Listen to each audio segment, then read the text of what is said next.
What's up, guys? Corey here, going to talk to you today about cash flow, using a line of credit to manage your accounts receivable. Cash flow is one of the hardest things to manage in your business. You've got customers that take 30 days, 45, 60 days to pay. You still have to pay the expenses incurred when you produce the work. For example, if you mow all of May and you're not getting paid till, June for that, or July for that work, you've still got to pay your help, you still got to pay your expenses, you still got to pay your shop rent, debt, all that. So here's going to be a way for you to manage those fluctuations in your cash flow. I'm going to spin around, we're going to talk about it.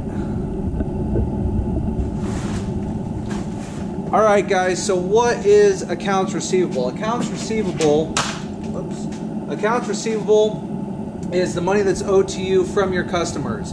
You send an invoice out, that then becomes an accounts receivable. It is owed to you. So it's very easy in snow removal and the beginning of the season to ramp up your accounts receivable. For example, for let's say snow removal, it's winter now. Say you go out and you have a good month of snow and you have just billed out $30,000 in snow removal income. You've got subcontractors to pay, you've got your guys to pay, you're still got to pay on your shop, you still got to pay your insurance. $30,000 in receivables. A lot of the time that stuff will take up to 30 days, 45, 60 days to get paid. So here's a way you can still pay your bills, pay your subs, pay your guys, borrow short-term money to cover that gap between the time you send the invoice out, you do the work, the time you get paid. So, in this example, I'm going to use $30,000 in revenue. Now, that's less than 30 days.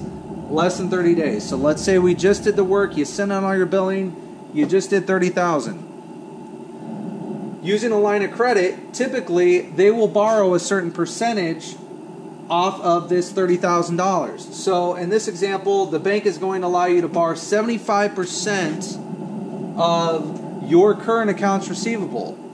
75% is $22,500. So you can go to your bank with a line of credit, show them that you have this in short-term accounts receivables, borrow money to cover this gap until you get paid, to pay your subs, to pay your shop rent, to pay your employees, to pay equipment repairs, all that. You can borrow on this to make immediate payment, and then once you start collecting on this $30,000, you start to pay this down. Now with the line of credit, it's not meant to be fixed term debt. It's not meant to go past your 30, 45, 60 days. You're not supposed to buy equipment with this. You are not supposed to buy fixed debt. So if you want to go out and buy a truck and put some debt on it, you don't do it with your line of credit. It's only used to manage your receivables. So once this money comes in, once this money starts rolling in, say you take this up to $10,000 out of the 30, once your money starts coming in, you need to pay that debt down.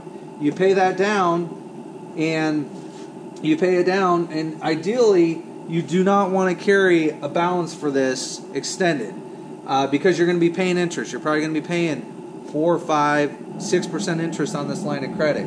It's not meant to be carried month to month. It's only meant for situations where you are in a pinch in your business. You need access to cash. You're not borrowing more money, long-term debt. It's literally just a gap filler between your short-term receivables, your less than 30 days receivables, and what you got to pay your expenses with. So using this line of credit, if used correctly, it can really help your business out with cash flow. It can get you out of pinches. You just have to be very, very careful that you do not forget about this. Don't pay it down. Spend all the money that comes in and forget about your debt. So you might be managing the line of credit. It could be a bookkeeper. It could be an office manager. But this line of credit based on your receivables, if you can get one, is a game changer for your business when you're in a pinch. So I just wanted to share that with you. I know a lot of guys that have issues with cash flow. We all do. Cash flow is up and down throughout the season. It's, you know, you get to spring, you ramp up all your work, you got all your employees coming in, you're putting down mulch, you're putting down plants, you're doing all that, and you're not getting paid on a lot of this stuff for 30 to 45 days, a lot of your commercial work. So this is a way to kind of manage the cash flow issues. So if you guys got any questions, leave me a comment. Talk to you later.